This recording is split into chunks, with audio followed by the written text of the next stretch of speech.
Oh, there you go. I'll be right there. Come Hey everyone, Peachy here. How you doing? Hi, Daddy. Hi, Lily. How are you doing today? Hope you're having a good day. I'm just, as per usual, multitasking and doing a live. Baby's sleeping, so gotta get some stuff done. But yeah, I'm just saying it's crazy how this stuff never ends.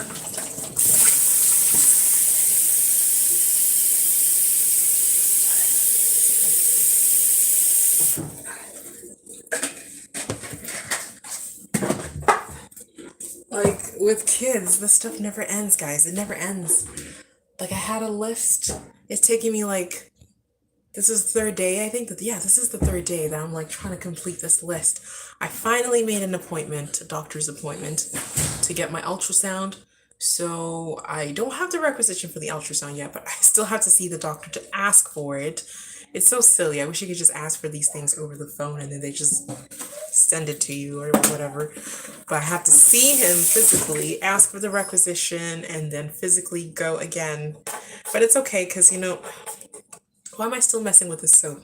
If you guys remember, since yesterday, I'm messing with this bottle. It's clearly empty. I'm throwing it out. It's empty. Do I have more soap? Let's see. Not under here. Okay, let's go downstairs, guys. I need to get soap. We need to get soap. Yeah, I've been messing with this list. I showed you this list from yesterday. Okay, so I got the bathroom cleaned. I got one bedroom cleaned. The fans. I had to take the fans apart. Like when you have your fans going for a while, they kind of suck up all the dust and dust bunnies, fur if you have animals. So I had to clean that. I cleaned the second bedroom yesterday. That's about it. It was just a busy day, so I didn't get to do much else. I need to clean that little guy's litter box. You are taken care of, so please don't whine. The puppy's whining like as if he's taken care of. He went outside, he went potty. He doesn't need anything right now. It's the cat I need to take care of because his area is a little crazy. But this stuff never ends, guys.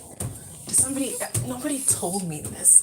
Like once you're a parent, you're constantly cleaning nonstop. Like I feel like this is a 3-man job, and I'm trying to do it all by myself. And I'm trying to do it when babies are asleep because when babies are awake, you got to deal with the babies. So yes.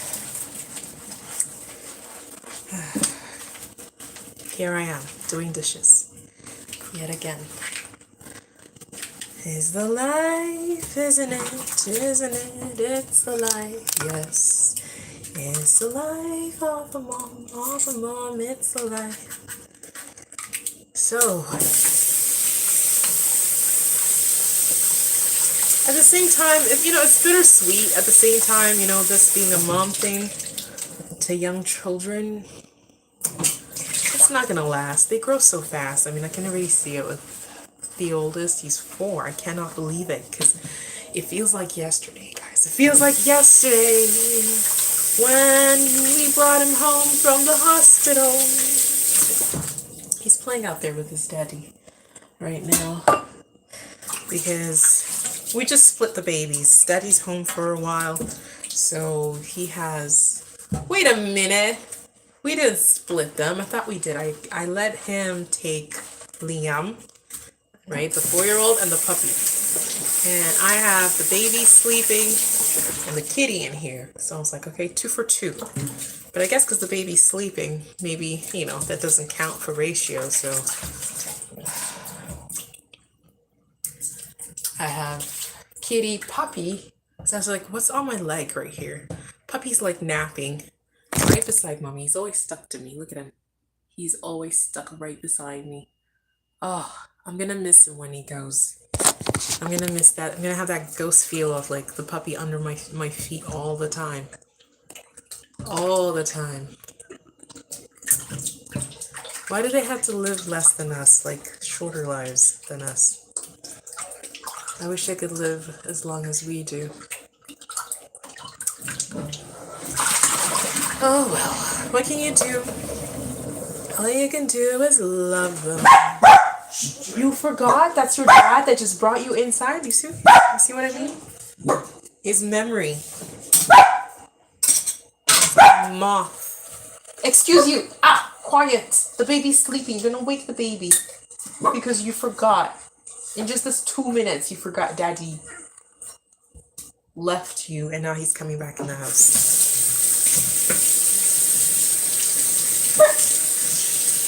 I thought you had him out there and then I felt something warm by my foot. I'm like, wait a minute. Sitting by the garage door. Oh, it's so funny. Look at him, guys. Oh, you can see. Look at him. Just sitting there. Drinking his water. Look how cute he is.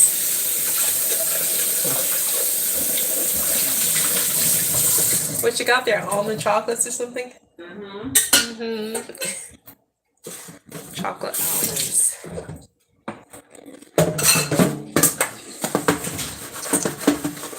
So yes, beautiful, beautiful, beautiful. Okay, I'm gonna try to do these dishes. Guys, I wanted to talk to you. You know, like I always say this, I've always mentioned this, I'm an empath, so like, sometimes I see things, eh? And they really touch me in a way, like, they really like, reach me, you know, in a certain way.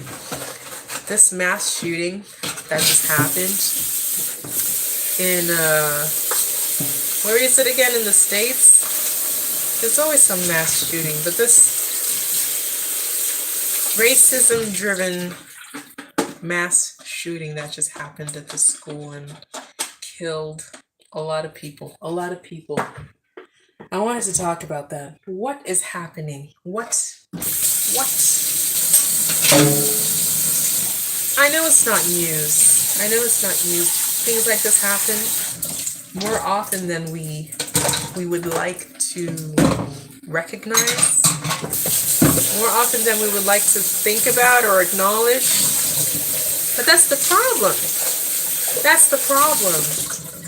That's exactly the problem I have with it. Why is it happening so often? What is so broken about our society that somebody would feel justified to get a weapon and shoot a bunch of people he doesn't even know? I don't understand. I really don't understand. And I watched this news anchor covering the story, and even he was sick of it. You could tell he was emotional, and he was saying, what are we doing as a society that this is now just okay, that we're just like, this is life, this is not okay as such, but it's almost like a expected norm, you know, like this is a part of society. Yes, school shootings happen, okay, and you know, and he's saying, like, you know, he made a very good point. He's like, you know, the Democrats are gonna say, you know, it's guns fault, you know, gun ownership, that's the problem. And the Republicans are gonna say, no, it's a mental health issue, it's a mental health, he had mental health problems.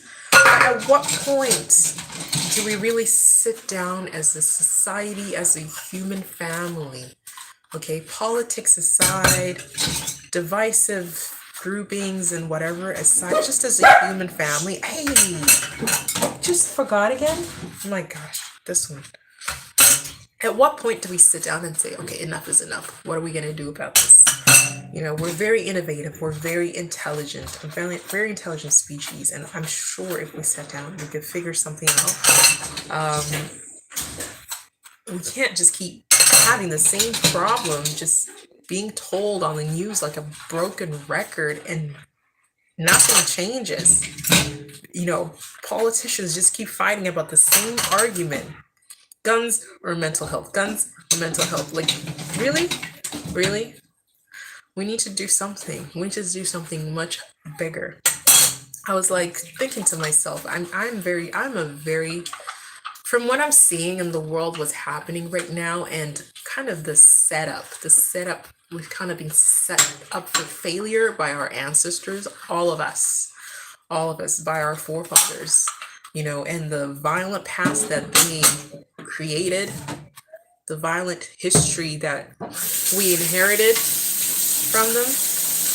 And we're all living that trauma. We're all living that trauma, white, black, whatever. Like, white people are living the trauma of, like, just being ignorant. Just being ignorant. Like, I'm not gonna sugarcoat this, but majority of the white people I encounter, majority, are very ignorant to these issues, to any issues that are past their doorstep.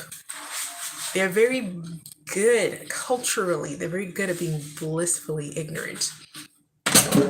And then you meet the few that are so in touch and so aware, but then you see how much more effort they had to put in as individuals, as to be that aware. And you say, wait, there's something wrong with our society.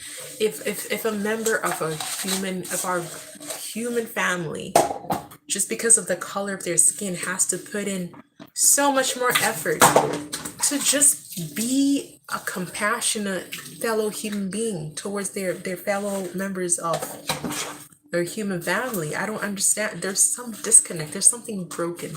There's something really broken, something really, really broken about that. Like I was telling you guys, like, yes, I braid hair sometimes, just, on the side or whatever, just to do something, I'm gonna not do it as much anymore because I want to focus, for now anyways, on braiding my own hair. I do have a few appointments, but they're ones that I know are not going to take very long. I'm not going to do hairstyles that take very long for now because I want to give myself time for me, for my self-care, because I obviously deserve it. But yeah, sometimes I notice some of the people that message me to get their hair braided, and the styles of braids that I do is obviously African hairstyles, right? I don't do Eurocentric styles. Okay? I do African styles. So sometimes I get, because of the area I live in, white women, sometimes even white men, asking me to do African styles on them without any consideration or concern that it might be racial appropriation, what do you call cultural appropriation. And to me, I said this before lots of times, sharing your culture is a personal choice, right? It's a personal choice. If I do decide that, yeah, I'm gonna braid one of their hair or whatever, I want to make sure that it's somebody who's very self-aware and somebody who appreciates my culture, and not somebody that's just wants to look cool. Like, you want the cool aspect of my culture, but then you don't respect the people. I don't, and I've been battling with this because at the same time I'm like, okay, if I give in and I braid one person, and then even if they're cool, I mean, from what I'm experiencing, like I said, most white people are very, very, very, they just live in a bubble, in a bubble that's very, in a little cocoon that's not very representative of real life and the things that go on in real life, because the culture is very disconnected from the rest of humanity, because they have this I culture, only us. You'd see it through the media. They like to only see themselves in the media. We have to fight for representation and diversity in the media or in movies or, Hollywood or anything. We have to push and fight for that. Otherwise, they're perfectly content just looking at themselves all day long. It's a little bit of a narcissistic culture, if you ask me. That's just my take on it. And I get why, because I mean, look at what it's birthed. Things like capitalism and things that are very I-centered, right? And I get it. Cultures are different. Cultures evolve differently, but at the same time, we're still human beings, and human beings at our core, we are we're communal beings. So some things kind of drive us, I don't know, I feel like it drives us too far from our humanity. And when it pulls us so far from our humanity, that's when we see issues like this in society, where people are just committing genocide, just killing other people, just because you look different. And then people make excuses for them that, oh, he had mental health issues. No, he had hate issues. Okay, because of the history, he's living the side effects and the consequences of the things that your forefathers, put in place systemically, on a systemic level. And he's living that. He is a living billboard of that. So, it boggles my mind, like when sometimes I have to step back and be like, I'm being too kind. I need to we need to gatekeep some of our culture, because even though we're one human race, like these other aspects of like my culture as an African person or as a Black person are very important to us, because it's not just hair. Anybody who would argue that, well, what's the fuss, it's just hair, they're really it's a part of that bubble I'm talking about. They're really disconnected. It's not just hair. We have a history, us melanated people, of having our things ripped and stolen from us, even our bodies stolen from our own lands. And the things that we've managed to hold on to, even in our lands, we've had, being colonized and whatever, and our cultures, distorted. And the things that we've held on to, which is things like our, our clothing, certain rituals, or our hair, those things have become, and were always, even from before, deeper than just a hairstyle. They were an identity. They were a cultural representation. They were a representation of your status in society. They are a representation of your bond with your sisters, with your mothers, with your brothers. They're a representation of your bond with your ancestors, the ones that are, that died of natural causes, the ones that were lost, the ones that were stolen, from their lands. It's a representation of so many things. It's a representation of our struggle through the things that we did go through. We can't ignore those things and say, oh, well, it happened a long time ago. No, we went through those things and survived them. It's a representation of us surviving those things, because that culture survived that mass distortion and attempt to wipe out our entire culture. And it survived that. And that's a strong representation of that survival and the strength within us all to survive those things, and a reminder of everything that we've been through. My ancestors used to braid cornrows. They used to braid food into cornrows, so that because food was always short. When someone's trying to mess up your life and come in your home and rip you from your home and rape, pillage your home, steal you, freaking ship you halfway across the world, food is always scarce. You don't know when you're gonna get fed next. So for our ancestors to even survive, for us to be here, we created these techniques with our hair, even for survival purposes. So they even evolved from just beautification purposes to survival. There's so much to it, so much to it. So it really, really irks me when I have, some of the people, and you people know yourselves, that message me with this self-entitlement, like, do my hair. You have to do it. Why can't you do it? Why? You have to do it. Just a very demanding, entitled mentality. Like you automatically think, because I am doing this, that I have the skill that I'm advertising, that I braid hair, that I'm some kind of servant to you. No, I do this for the joy of it. This is a part of my culture. I don't do it because I'm of servitude to anyone or enslaved to anyone. I do it because I enjoy it. It's a part of my culture. It's a part of practicing my culture. It makes me feel good. It makes me feel like I'm doing something of value. I'm remembering my culture. And these people, they don't even understand that. They just think, oh, it's a hairstyle. They gotta do it. I'm like, are you kidding me right now? Like some of them are real. Oh my gosh. If I was somebody else, I would have shown you guys like some of the messages that I get. And I know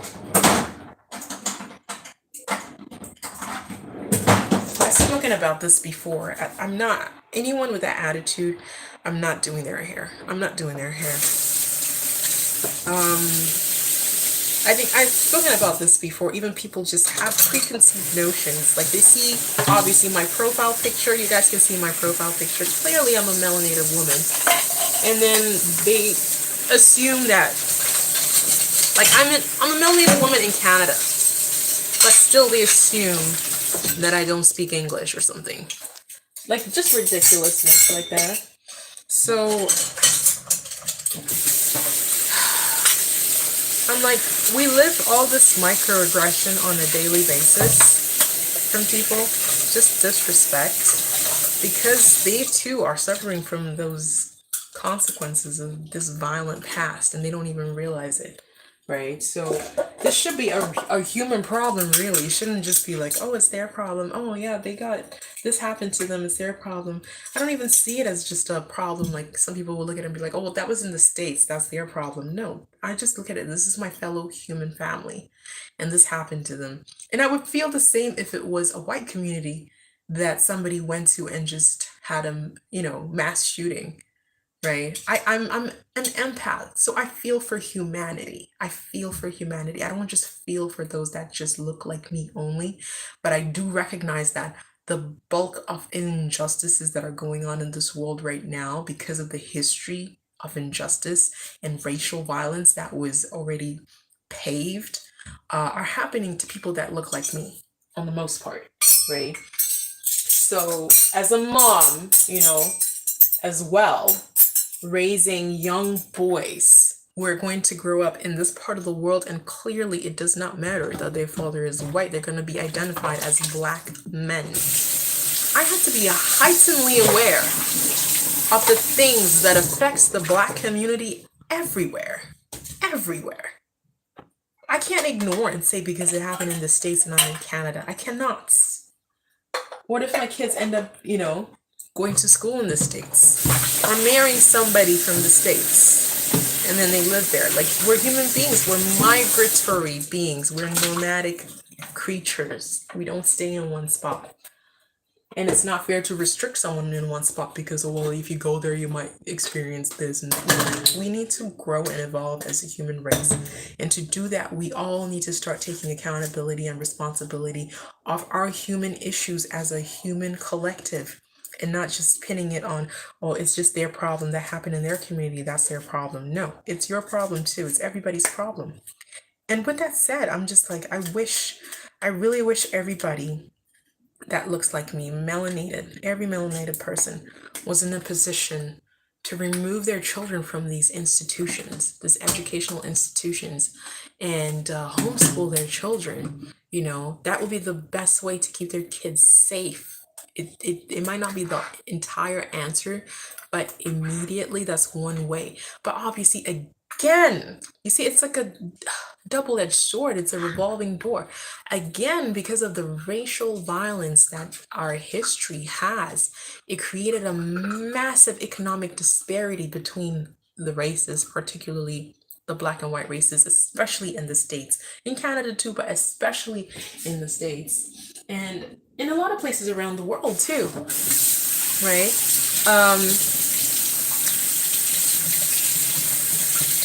And now a lot of melanated parents cannot afford. They can't afford to miss a day of work. They can't afford to homeschool their children.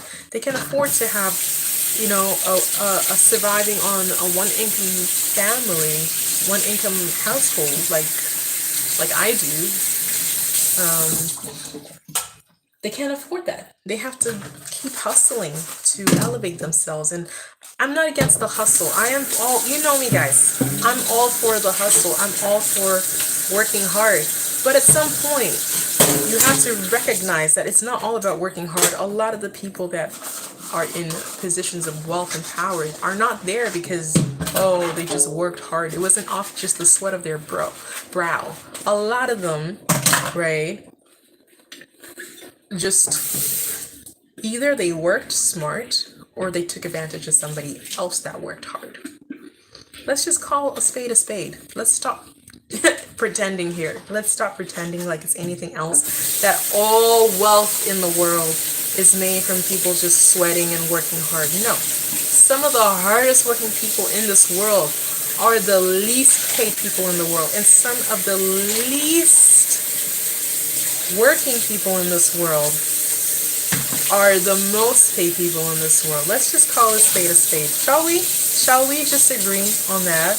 We know this. And now the problem is, the more we ignore this, the more these lines are going to blur.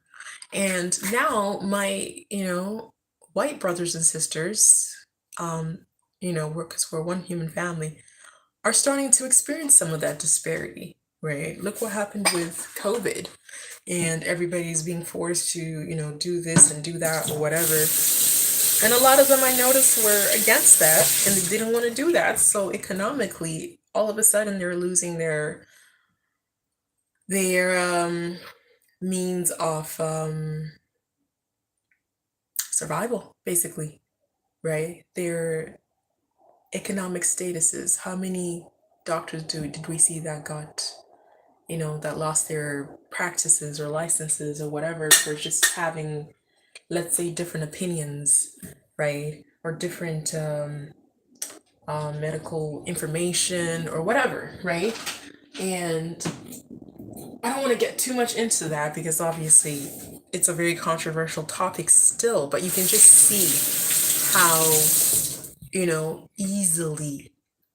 easily the politics of the world can sway and shift that that economic what do you call it, that ticker, or that economic scale, right?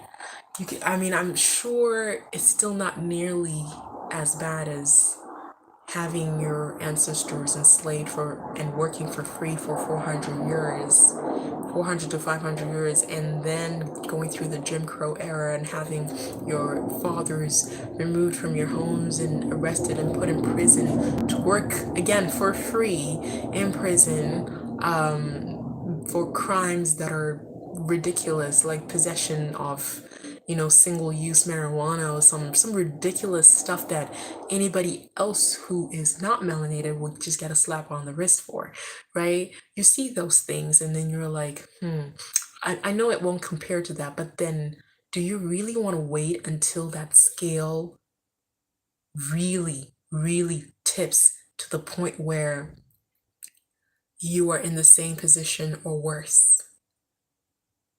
Do you really want to wait? This is why I'm saying, guys, it's not a problem of that culture, that race, and that race. It's a human problem. And as long as we don't acknowledge that, as long as we are looking at it from just a lens of, well, I'm okay because I'm this and I'm not that race, so I'm taken care of, we're never going to achieve the peace of mind and just the collective well-being that we deserve, that we all deserve as humanity. We all deserve that as humanity. Nobody deserves less. So when I'm saying this, even from my white brothers and sisters, you all deserve it.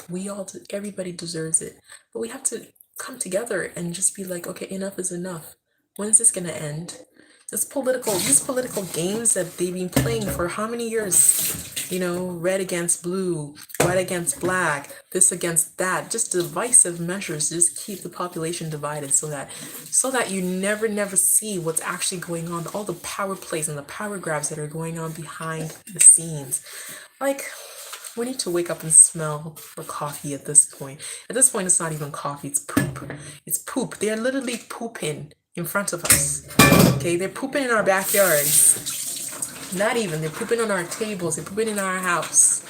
And we are too consumed with the drama of divisiveness to even realize what's really, really, truly going on. So please, people, I was just like, okay, I wish my people could get some kind of leg up, I'm not saying that they should just sit and do nothing, because a lot of you are going to be like, oh, you don't believe in hard work, you want everybody to get things for free. No, I just want things to be set straight, to be set right. Because if melanated people have to work 3 times harder than anybody else just to get to the same place, then there's some disconnect. Something's wrong. Something's very, very wrong here in our society. So I just want things to get set right for not just the sake of people that are melanated like me, but the sake of everybody. I don't want that to ever happen to anyone else. Whether you are as melanated as me, whether you are as, as white as can be. You guys saw how white my husband is. Like, he is pale. He spends 5 minutes in the sun and he gets burnt. Like, he can't. And the point I'm making is, it's not, again, why would you want things like this to happen to anyone? And we have to think as a collective at this point. If it's happening to one person, to one of us, it's happening to one person too many. One person too many. So, I don't know, guys.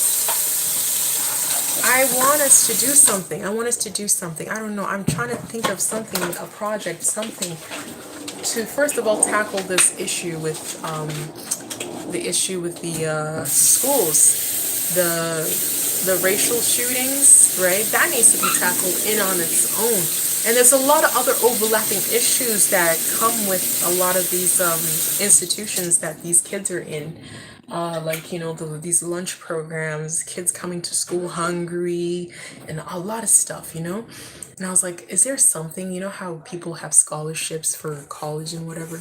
Maybe we could start a scholarship or something. This is just an idea, raw idea here. Let me know if it's a good idea, not a good idea. A scholarship system or something for homeschools. Let these kids, pull these kids out of these institutions, especially melanated children, because so far the institutions, as we can see, so far, if you're pale skinned and fairly economically, okay, then you're fine. The system is actually it's designed to serve you. But if you're slightly different, if you're even slightly different and economically below a certain status, then you're not okay. So let's do maybe like a low income based, particularly targeting melanated people by anyone that melanated people and anyone that falls below a certain income base. Because I find if you target an income base, you find majority of the people that are under that are melanated people because of the history that we've lived, right? That has put us in those positions. It wasn't a lack of hard work. I mean, we were working as slaves for free for 400 years. So it wasn't a lack of hard work. It was just a lack of being paid for the work you're doing. Imagine if our ancestors were paid for those 400 years of work that they did. Where would we be? If they were properly hired, given fair wages for the work they're doing, we wouldn't even be talking about this right now. We would have other issues to solve in society, right? But that didn't happen. So sometimes, I don't know, I feel like we should do something. Maybe a scholarship, certain income level, lower, a scholarship for homeschooling. Homeschooling that hires, melanated teachers or whatever to do online, just like we were doing it. During COVID, we were doing it. We were homeschooling the kids. Maybe continue that. And that scholarship can help parents to be able to, at least one parent, and if it's a single parent, I feel like they need the help even more, because it's even harder in this capitalistic system for a single parent to work hard and make it while you're concerned about not getting evicted because you need to keep a roof over you and your child's head. Trust me, I was raised by a single parent, I know. So, something that targets that and just creates like a stay-at-home scholarship type thing that encourages parents to stay home with their kids, at least one parent to stay home with their kids and educate their kids, obviously with the assistance of trained educators, and and maybe even encourages the parent to re-educate themselves and maybe get certification in something that gets them in a better income level. What do you think about that? That's just, I'm a stay-at-home mom, but I feel like I'm a visionary. I have ideas. I have these ideas, but obviously, because of where I am, I might not be able to, what do you call them? I might not be able to make them a reality right away, but I sure can try. And I feel like if we get a group, a tribe around this and really make an effort, we can change things rather than always waiting for these politicians that are always, you know, playing this game. It's a game at this point. It's a game. Oh, are you with the reds or with the blues? Are you with the whites or with the blacks? Are you with the yellows or with the oranges? Are you with it's just a game. It's a game. It's designed to not take us anywhere as humanity. We're not going to get anywhere playing this game, right? We've seen time and time again. Every time we play along, like before I got married, I was just like, this voting thing is ridiculous because they give you some candidates that they've hand selected and say, here, vote. So how is it really a vote or is it an illusion of votes? See what I mean? Like, let's think about this for a second. Are you really actually voting for something, or are you giving the illusion that you're voting for something that you chose? Right? But let's do something. I really want to do something. I don't want to just talk about this because we can talk and talk and talk until the cows come home and the cows age and die. And this issue still is an ongoing issue. I know I'm holding my dog like not comfortable. Oh, he's your baby. He's like afraid of the sink. It's like, don't put me in the sink. I don't want a bath. Look up here. Say hello. Say hello, baby. Say hello. It's like in the animal world, we don't have these issues. Brown dog, white dog, we all just get together. Right? What color is your girlfriend? Say she's black. She's black as the night and beautiful. And we have like 25 children together. Yeah. Yes, I think he's a grandpa at this point, but obviously he doesn't know it because he's just a little doggy and he thinks he's a baby. I think she's mommy's little baby. Yeah, you do. But yeah, animals don't care. You're spotted, you're brown, you're black, you're orange, or whatever. They don't care. They just love each other. And there's so much we can learn from our environment, nature, the animals, the animal kingdom. So much we can learn just about love and compassion and togetherness, you know? Like how a herd of elephants will just come together and defend their territory. They will defend, a young, even if it's not their own young, they will defend it from any danger, right? Even if it's another species, a human or even a lion. I've seen elephants protecting a lion cub just because it's a baby. That's all that mattered to them. So much we can learn. But we think we are above them. We think we're here to possess them and consume them and abuse them and use them. We have so much growing to do as a species, guys. But we can start. Let's start somewhere. Let's take one step forward. Okay? One step forward. Maybe, I don't know. I feel like we have so much power when we come together, and we have so much power on our own that we don't recognize. And if those forces, those powerful forces, the individual forces are brought together, I feel like we are unstoppable, absolutely unstoppable, but we have to make a move. We have to make a move. We can't just keep talking about this. So, anyways, if you're interested in what I'm talking about, if you're interested in getting together and doing something, actually doing something, enforcing some kind of change, if you have ideas, if you're a visionary of any kind, and you want to get together, you know people, you have resources, or just people you know who can get the ball rolling, I will share my resources as well. You know, our resources together could do so much, take us so far. So, anyways, send me a message. Send me a message if you want to do this. I don't know. Maybe I'm just a dreamer. Me thinking that the world could be better. Maybe I'm just dreaming. Maybe I'm just, I don't know, delusional. But I feel like continuing to live in the world and ignoring what's going on and just like putting on your, your shades or blinders and staying in your bubble, that itself is a certain kind of illusion or dreaming. 10 minutes in for the appointment. 10 minutes? Oh yes. Yeah. I completely forgot. The time goes by so fast. All right, guys, we have an appointment to go to in a little bit, so I'm gonna go. It was nice talking to you. I hope you have a good day. I hope you have a good week. I hope you have a good life. And always be kind to yourself. Always, always be kind to yourself. And remember, I say this all the time. I know. But please, it's very important. Please remember this. Always, always, always be your best friend first. Be your own best friend first. Before you seek anybody else to be your best friend, you be your best friend first. Okay?